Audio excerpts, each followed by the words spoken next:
Hoy vamos a ver el final del siglo XIX y las luces de la Belle Époque.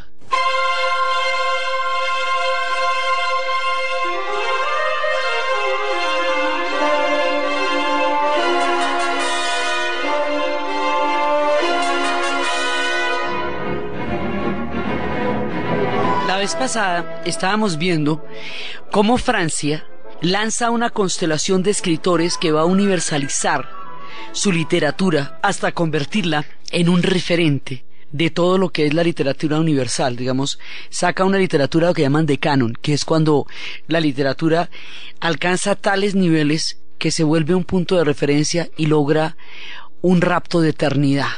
Y estábamos viendo a Baudelaire, y estábamos viendo a Flaubert, y estábamos viendo a Balzac, y estábamos viendo a Victor Hugo, estábamos viendo toda esa constelación de estrellas.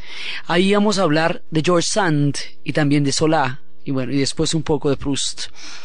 Resulta que George Sand corresponde, Aurora se llamaba ella, a una época en que las mujeres están totalmente vetadas de la política, la economía, el mundo intelectual, o sea, la literatura, el periodismo, las artes, las ciencias, de la vida militar también.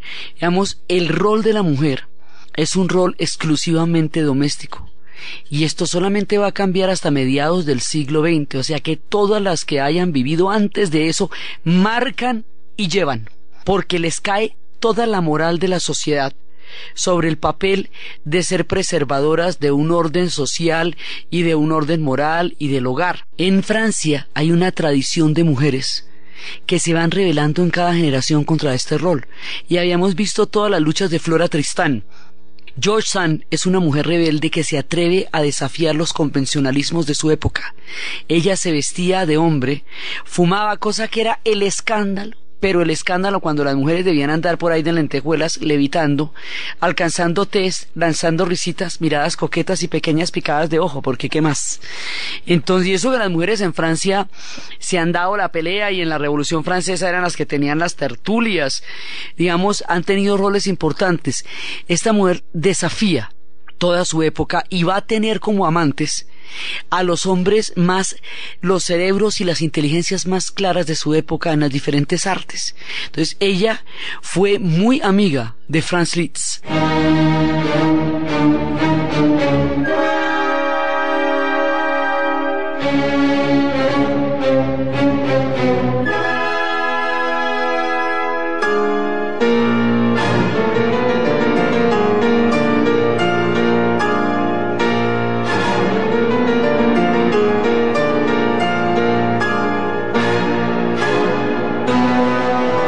También fue amiga de Moussin, fue amante de Moussin, pero la historia recordaría en el capítulo de sus amores al hombre que la inspiró y a quien ella inspiró, ayudó, cuidó con su frágil salud, un hombre que venía de una patria rota, un hombre que venía de una Polonia destruida y repartida por Austria, Prusia y Rusia, y que había sido pisoteada y que se encontraba en una situación de humillación y de sometimiento imposible, y a la que él daría la música en el alma y el alma en la música. Federico Chopin.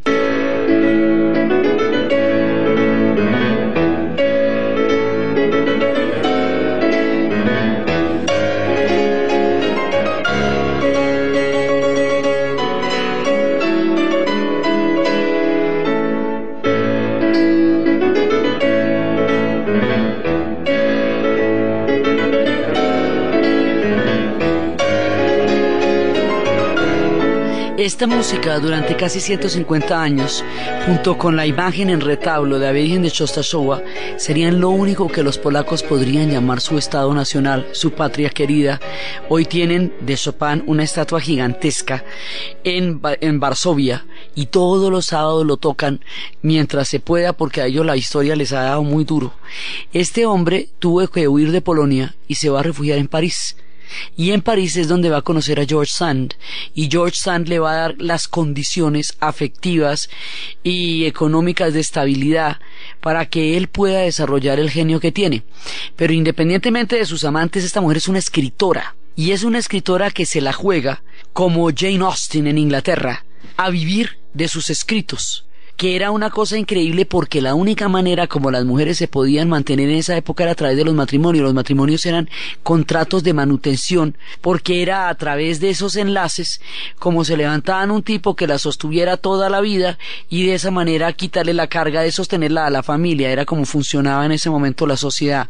Entonces, lanzarse a vivir como escritoras, a tener una presencia, pues cómo sería de complicada la vida en esa época, que ella no escribe con nombre de mujer, ella se llama Aurora, pero en sus escritos se le va a conocer como George Sand. Tiene que tener un seudónimo masculino para que en principio los editores acepten publicar su obra. Es un largo camino el que va a empezar con ella y con muchas otras, hasta que las mujeres estemos totalmente incorporadas a la vida en toda política, económica, social, que ya sucederá en el siglo XX, pero esta es una de las pioneras. No le quedó nada fácil, el esposo le quitó los hijos durante mucho tiempo. Cuando le devolvió los hijos rivalizaban terriblemente con sus amores con Chopin. Su hijo mayor se dedicó a hacerle la vida muy complicada, pero ella de una u otra manera logró romper los arquetipos de su época, logró dar una literatura de gran calidad, logró tener una presencia donde no existían esas presencias y logró crear un arquetipo totalmente distinto y nuevo de lo que podía ser una mujer en el pensamiento, en la inteligencia, en la discusión y en las letras.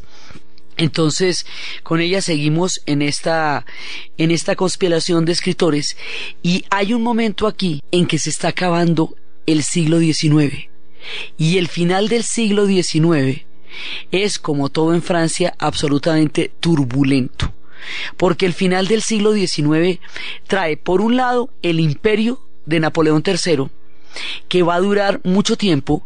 El imperio de Napoleón III lo va a llevar a una expansión. Francia logra unas condiciones económicas, rápidamente se va a industrializar paralelamente a como lo hace Inglaterra.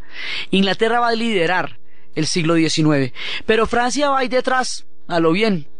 Entonces van a empezar un tema que va a ser muy delicado, que es el tema del colonialismo. Ese tema del colonialismo es muy delicado porque el discurso de la Ilustración, aplicado al oscurantismo de una sociedad en términos de superstición, en términos de cacerías de brujas, en términos de eliminar, digamos, todas aquellas cosas que pudieran afectar contra el libre desarrollo de la personalidad, pues es una cosa. Pero este esquema montado sobre otras culturas y otros pueblos, metiendo otras culturas simplemente porque no son como la francesa o como la europea dentro del esquema civilización-barbarie, y haciéndoles creer que solamente la civilización son los europeos, aquí surge el eurocentrismo. Y el eurocentrismo se va a traducir en el colonialismo, y el colonialismo va a ser la manera como esta gente va a invadir otro pocotón de países, de pueblos, y los va a convertir en sus colonias, que para civilizarlos, que porque son bárbaros, pueblos milenarios, pueblos muy antiguos, con cosmovisiones absolutamente ricas. Y en este esquema es donde va a caer Vietnam, Camboya y Laos, conformando lo que se va a llamar la península de Indochina, la Indochina francesa.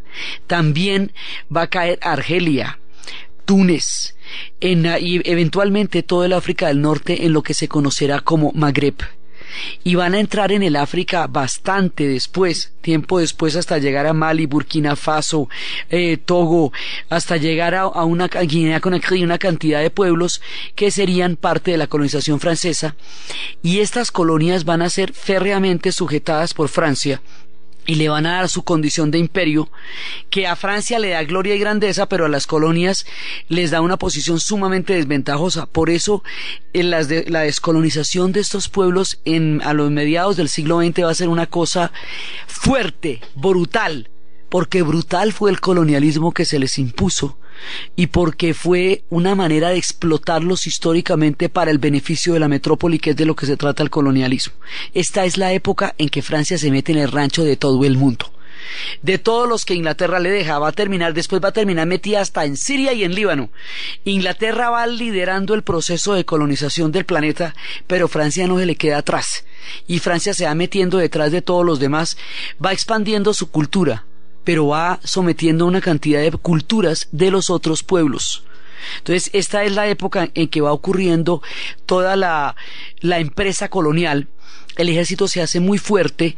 Napoleón III le da una serie de dádivas a una cantidad de sectores de la sociedad francesa. Sube por medio de un plebiscito, que es una cosa muy particular, porque es por un plebiscito que él sube, modifica la constitución y la termina siendo totalmente autoritaria, y se basa en el ejército, y se va a basar le va a dar a la oligarquía buenas prebendas, le va a dar al pueblo el voto universal, y al ejército le va a dar las colonias, digamos, toda la fuerza en las colonias. Entonces, él va a lograr unos niveles digamos, de acuerdo en una buena parte de la sociedad, que es lo más curioso, porque entre otras cosas se están haciendo en este momento las repúblicas, se están construyendo las democracias. Esto es un imperio, pero se están construyendo las democracias y todavía no se sabe cómo es eso. Entonces, el balance institucional, para que eso quede equilibrado, la separación de poderes para evitar que uno se apodere de los demás, eso es una cosa delicada, que no la van a terminar entendiendo sino hasta después de la Segunda Guerra Mundial. Inventarse la democracia moderna es un proceso largo, difícil y lleno de abismos y de huecos, pero eventualmente llegarán a ella. Lo que pasa es que aquí Napoleón III se va a convertir en un emperador que va a manejar los destinos de Francia, pues, a través de las colonias y todo eso, y en ese proceso de expansión le va a dar por meterse con la naciente Alemania, y se va a encontrar con una Alemania pujante, con una Alemania romántica, con una Alemania naciente, una nueva Alemania, y se va a enfrentar con ella en la guerra franco-prusiana. Y en esa guerra, Alemania, con una nueva ventaja táctica que son los ferrocarriles, va a darles una derrota fenomenal. Alemania se va a hacer una nación a través de una guerra con los franceses, a través de una guerra con los daneses y a través de una guerra con los austriacos. Y esos son los tres círculos del ángel que está en el corazón de Berlín. Entonces, el círculo con los franceses les va a dar sopa y seco. Ellos no se la imaginaron. La velocidad con que llegan estos trenes y se desembarcan las tropas, y ya en ese momento han cambiado las tácticas de guerra, entonces van a quedar totalmente derrotados, los van a humillar, van a hacer hundir el imperio. Napoleón III pierde, digamos, toda su hegemonía en esta demencial aventura de atacar a los alemanes, y la batalla en la cual se va a dar la derrota se llama la batalla de Sedan. En esa batalla lo van a humillar, lo van a detener, van a hacer un tratado totalmente terrible en Versalles, y van a proceder a humillar a Francia. Todo lo que les pase en la batalla de Sedan, el tratado, las condiciones de humillación, la manera como los postraron, todo eso se va a tener en cuenta literalmente para el amnisticio cuando termine la Primera Guerra Mundial y Alemania se pierda la guerra, la hagan firmar el Tratado de Versalles en las mismas condiciones de indignidad en que ellos fueron obligados a firmar el Tratado de Versalles después de Sedan. Es decir, la venganza que va a generar esto va a ser muy grande, y aquí va a generarse una herida que nos va a gastar muchísimos muertos. Es el problema entre los alemanes y los franceses, que había arrancado desde el tiempo de Carlomagno, desde los territorios de Alsacia y Lorena. En Sedan les quitan Alsacia y Lorena a los franceses. Luego los franceses les van a quitar Alsacia y Lorena después de la Primera Guerra Mundial. Luego los alemanes les van a quitar Alsacia y Lorena en la Segunda Guerra Mundial. Y luego se van a repartir la diferencia un momentico y van a hacer un pacto del carbón y el acero para no seguirse matando por Alsacia y Lorena. Pero el temita empieza aquí con esta batalla de Sedan, cuando se le va la mano a Napoleón III en su gran fiebre de expansión. Esto es un desastre, naufragan ahí, como siempre pasa con esta historia turbulenta de Francia. Cuando ya lo tienen todo ordenado, se van de pique. Entonces, la batalla de Sedan acaba con el imperio y va a producir un levantamiento gigantesco, un levantamiento obrero, el primer estado obrero que existió en la historia, que se va a conocer con el nombre de la Comuna de París. y esa Comuna de París va a ser el referente para lo que más adelante sean los proyectos socialistas. Será tomado en cuenta después por las revoluciones que triunfen en el siglo XX. Construye el imaginario de las revoluciones del siglo XX la Comuna de París, porque fue un estado obrero que duró unos meses y se creó un gobierno provisional, como luego sucedería en Rusia, pero en este caso el gobierno provisional terminó aplastando la Comuna de París y toda la gente murió.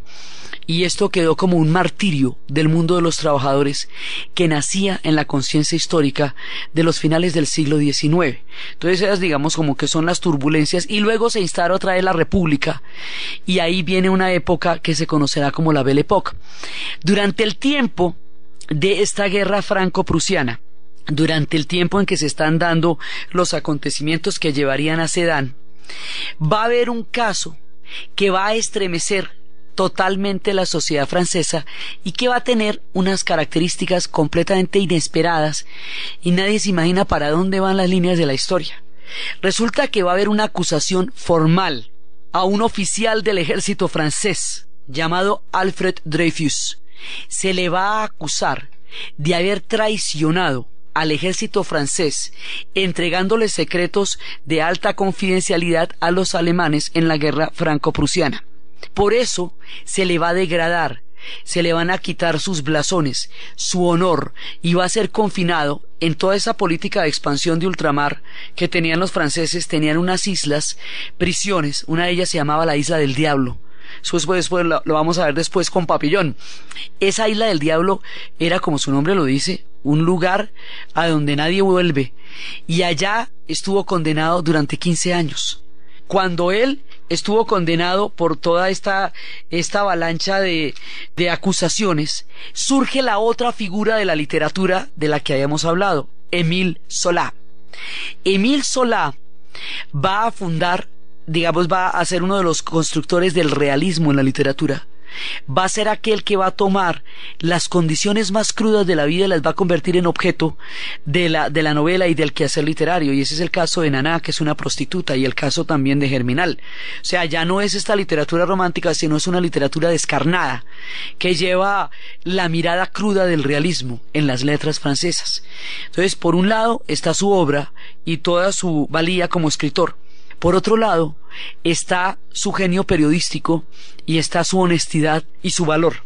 Este hombre va a encontrar la condena de Alfred Dreyfus demasiado fácil, con las pruebas que había, demasiado complaciente con el estado de cosas que se encontraban, y empieza a investigar punto por punto cuáles son las bases de la acusación del capitán Dreyfus, y se va a dar cuenta que en ese momento lo que va a pasar es que la única real acusación que hay sobre el capitán Dreyfus es que es judío, porque no hay pruebas fehacientes.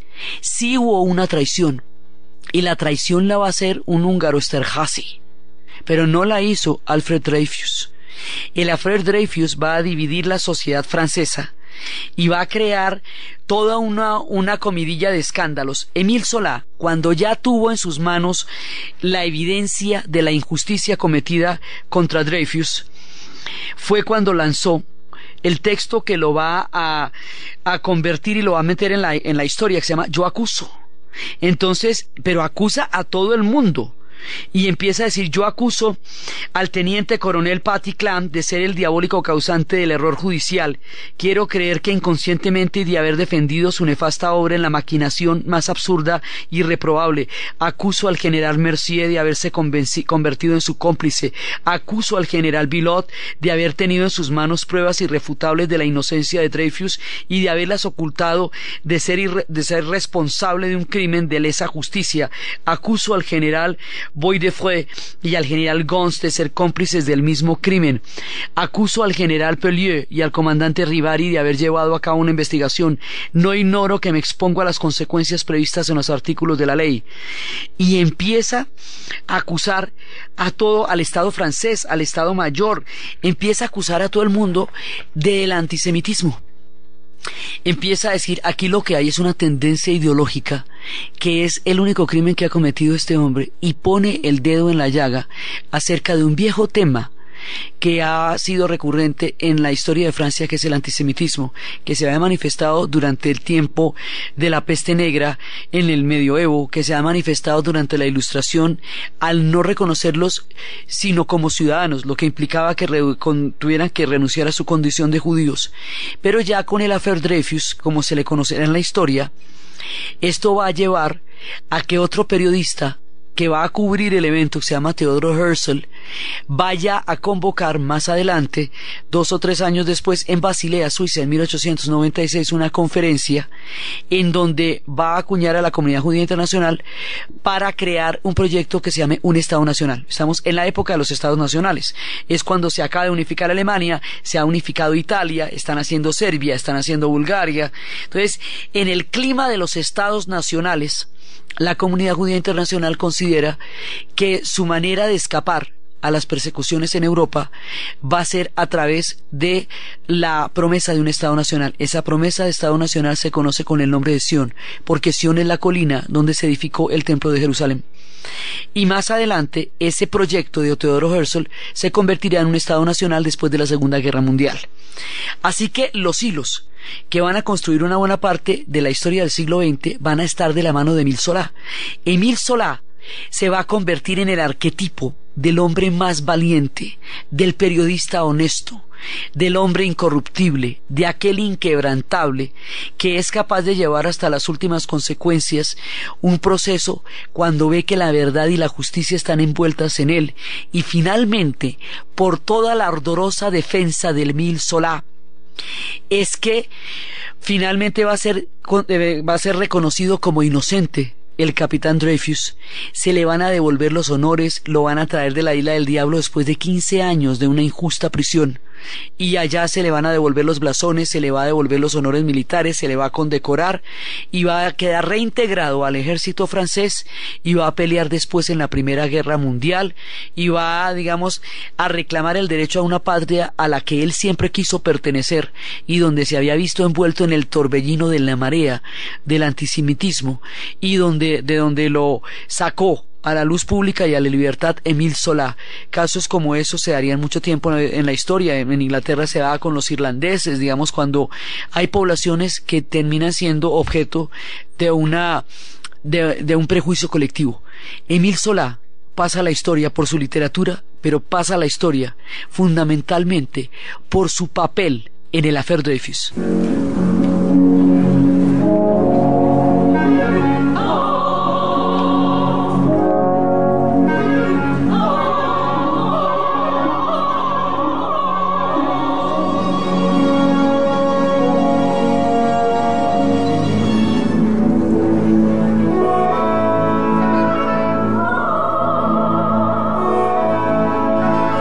Con la turbulencia de la época y durante la República, va a empezar un periodo que antecede a la Primera Guerra Mundial, un periodo que va desde 1880 más o menos hasta 1914. A ese periodo se le conoce con el nombre de la Belle Époque, y ese periodo de la Belle Époque es paradójicamente uno de los periodos más resplandecientes y más ensoñadores. Es optimista, es alegre, cree en el progreso, cree en la paz, en la felicidad. Y en ese periodo, que va a ser absolutamente fértil en la cultura europea, París será la reina. Es la ciudad luz, es París en el periodo de la Belle Époque. Este periodo es realmente rutilante, y es un periodo, digamos, muy bello, y va a terminar mal, porque después de eso es que viene la Primera Guerra Mundial, en esta usanza de los franceses que les digo que cuando todo les queda bonito se le viene encima el mundo, y en este caso será terrible. Pero aquí tenemos un cuartico de hora chévere, porque la historia tiene eso también, o sea, las tiene altas y las tiene bajas. La Belle Époque es un periodo alto, un periodo glamuroso. En la Belle Époque, Francia va a lucir como nunca, porque su universalidad en las letras también se va para la pintura, y en la pintura van a desarrollar un estilo nuevo, un estilo que va a trabajar el color de una manera como antes no se había hecho nunca, que va a trabajar, son una especie de manchitas que si usted se acerca solo ve manchas, pero si usted se aleja ve unas figuras prodigiosas y maravillosas por entre esas manchas. Eso se llama el impresionismo. Y ahí es cuando van a llegar los grandes, Cézanne, Degas, Monet, todos los grandes van a surgir en esa época, y va a haber en esta idea del buen salvaje, de los tiempos idos donde alguien pueda encontrar en civilizaciones distintas una pureza perdida. En la París de la época, Gauguin se va a ir de Francia para Tahití, y en Tahití va a incorporar un colorido y una maravilla y una sensualidad y una belleza maravillosa que va a atraer el mundo del Pacífico a las paletas de Francia. Entonces surgen los impresionistas, ahí van a surgir 3 movimientos seguidos, porque después surgen los cubistas y luego los posimpresionistas, y entonces aquí la pintura empieza a pasar por las calles de París, el París que nosotros imaginamos, el de los cafecitos, el de las tertulias, el de la música alegre, el de las luces de la noche, el de los pintores bohemios, el de Montmartre, el de ese París poético, frenético. Ese es el París de la Belle Époque. La Belle Époque va a crear el imaginario de la ciudad luz, así de simple. Ella la va a convertir en algo resplandeciente. Competían y rivalizaban con ella Viena con sus valses de Strauss,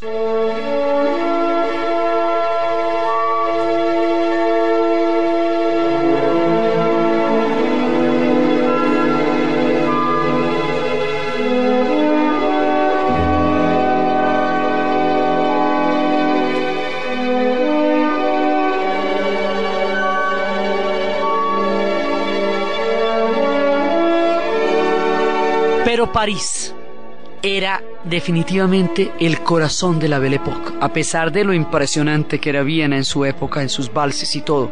Entonces París, primero se va a hacer la Gran Exposición Universal, y para la Gran Exposición Universal, en ese momento, un ingeniero llamado Alexandre Gustave Eiffel va a hacer una torre de 300 metros de altura, que al principio va a tener todas las críticas, eso les va a parecer un horror, les parece que va a dañar para siempre el paisaje parisino, pero esa torre será el emblema de París. Se construye la Torre Eiffel.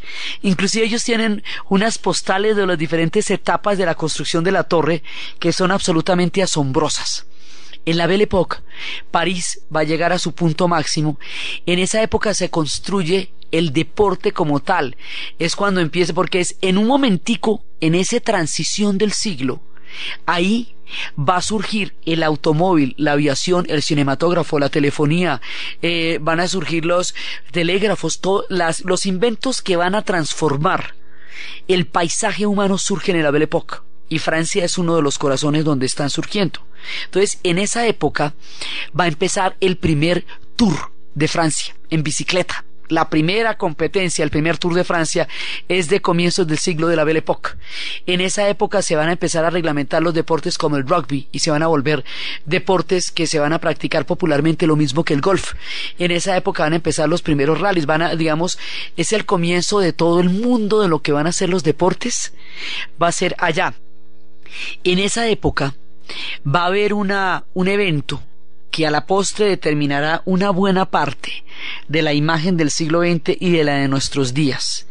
En un café, en el Café Indien, se van a reunir un público para ver un curioso invento, una cosa, digamos, nueva, novedosita.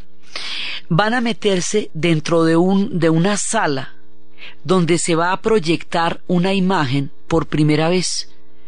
Y esa es la famosa historia de la imagen que era una locomotora, y cómo la gente, aterrada de pensar que la locomotora les iba a venir encima, porque no podían distinguir la proyección en la pared de la realidad, huyó despavorida de la sala.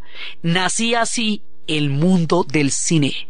Y esto era el experimento de los hermanos Lumière.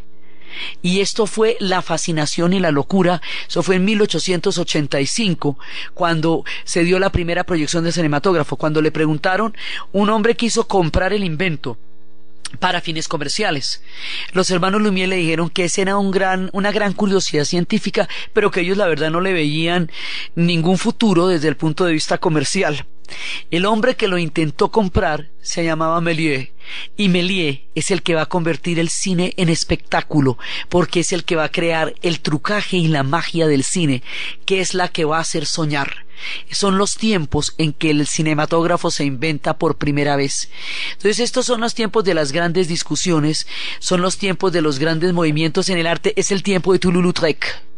Este personaje deforme, nacido de una cuna muy noble, lo que le ayudó cantidades, porque permitió que hubiera cómo sostener una larga y penosa vida de enfermedad y de médicos y de tratamientos, porque era un ser bastante deforme, con un genio en la pintura maravilloso, que, incomprendido por la sociedad de la época, rebelde por las condiciones de su vida, sensible al mundo en el que vivió, pasará la mayor parte de su vida en los burdeles y dibujará y pintará prostitutas, y los carteles de Toulouse-Lautrec hoy por hoy son un símbolo de París. O sea, esa París que es la ensoñación que todo el mundo adora, esa ciudad del amor, es la ciudad que se está construyendo en la Belle Époque. Entonces es el tiempo de Toulouse-Lautrec, es el tiempo de Gauguin, es el tiempo de Degas y su bailarina, que tiene tantos rasgos. También el mismo colonialismo hizo que mucha gente entrara en contacto con otras formas, con otras estéticas, con otras culturas, y las incorporara en el arte. Se nutren también de otras influencias, y el arte se va a volver absolutamente maravilloso. La música también da paso a la modernidad, también se entran con un nuevo estilo, y Claude Debussy se va a volver en ese momento una sensación.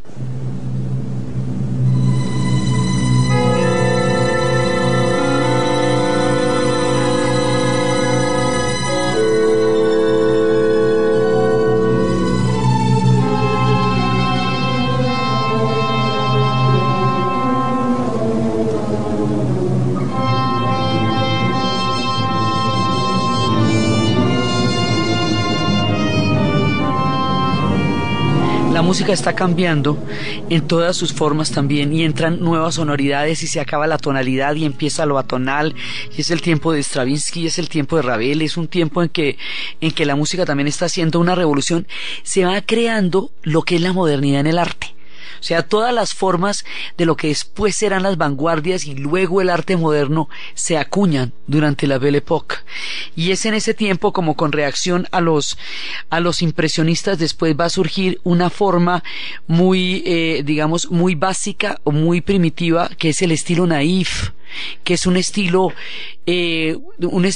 simple, de formas muy muy simples, pero que va a ser muy bello. Navis lo llamaban, era una reacción al color de los impresionistas, y que después se va a convertir como así, el arte naif, un arte como naif es ingenuo, pero es porque es un arte básico, pero es un arte hermoso que va a surgir en esa época. Y va a haber otra reacción, que son los fables, las fieras, porque se acuñó así por un artículo que le dedicaron a Louis Venteux, en el cual dicen que en el Salón de Otoño de 1915 el pequeño bronce de pureza florentina de Marquet parecía un Donatello entre las fieras, y a ese movimiento se le llamó los fables.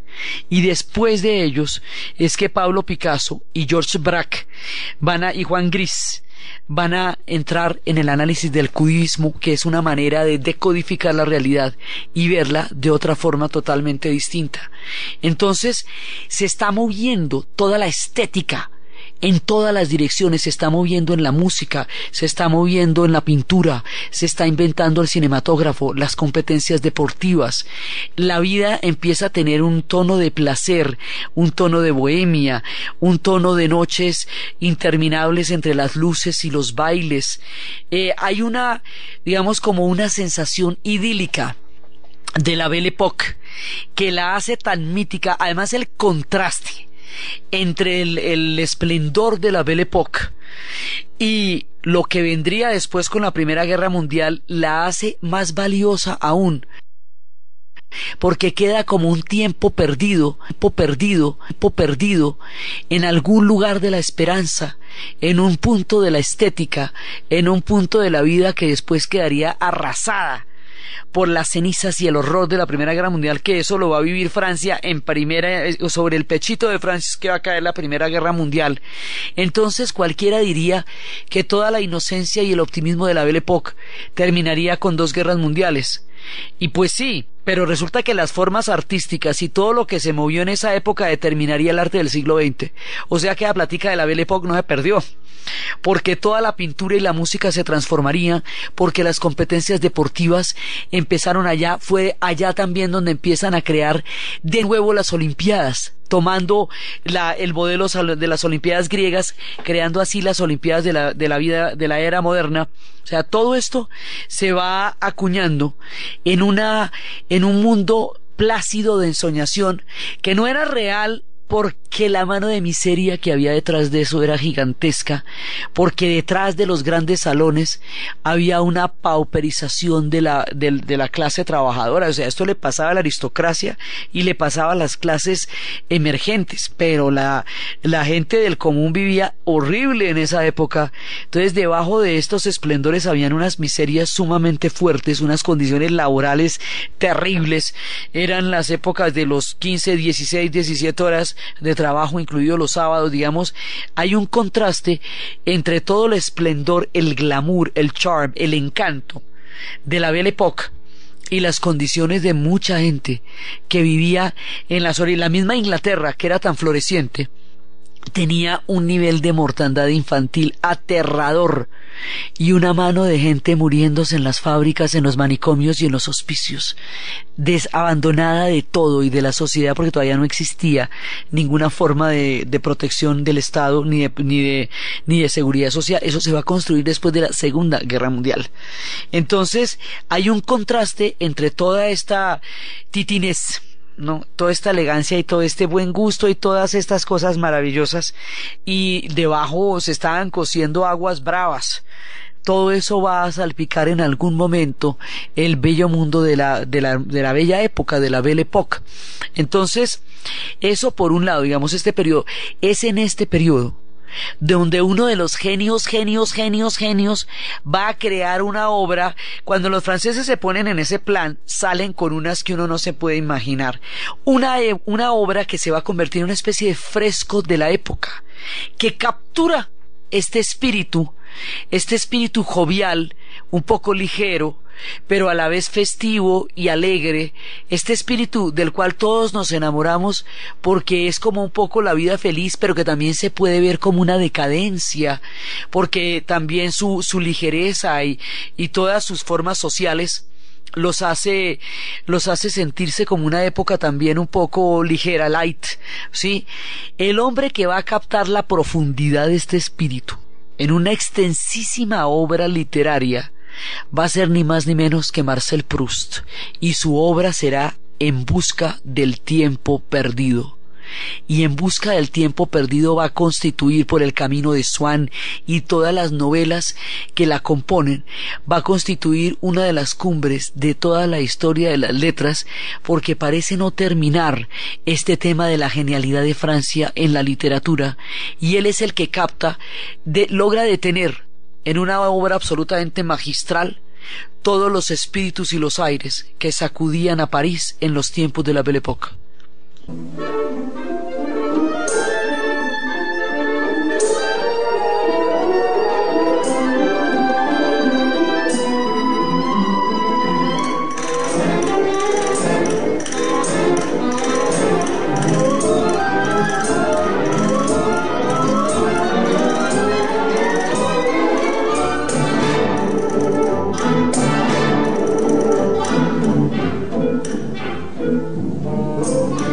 Teatro, una mujer llevará el arte escénico a su punto más alto. Sarah Bernhardt se convertirá en el arquetipo del talento de una actriz. Su capacidad gestual y mímica trascendía cualquier auditorio. Ella no hablaba sino en francés, pero era tal su histrionismo, su capacidad de traducir sus emociones, que en todo el mundo entendía la expresión de su alma a través de la expresión de sus manos. Cuentan cuando la conocieron ya viejita, ya era una gloria del pasado. Decían de ella, Jean Cocteau, que después sería de los duros también, decía que era un monstruo sagrado. El delirio comenzaba con la garra delicada de la mano izquierda sobre el pecho, apoyándose en la mano derecha en el marco de la escena, pues se le había amputado una pierna. Era semejante a un decrépito y exquisito palacio de Venecia, inclinándose bajo el peso de los collares y la fatiga pintada, dorada, maquillada, enjollada, entre extasiada, soberbia, indiferente a los aplausos. La diva, lo que llaman la diva, una diva con todas las características, las pataletas, los arrebatos, la genialidad, el talento, el carácter. Eso era Sarah Bernhardt.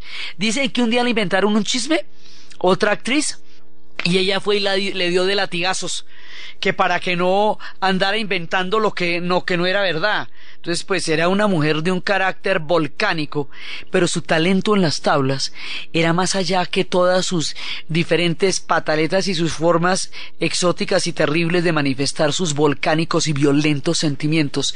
Las tablas se engalanan con la presencia de Sarah Bernhardt. Entonces es una época riquísima donde el protagonista es el arte. O sea, donde en la historia de Francia el arte va a ser muy importante, y durante muchas ocasiones es el que nos va a lograr decir lo que otras formas de entender el quehacer humano no nos logran explicar.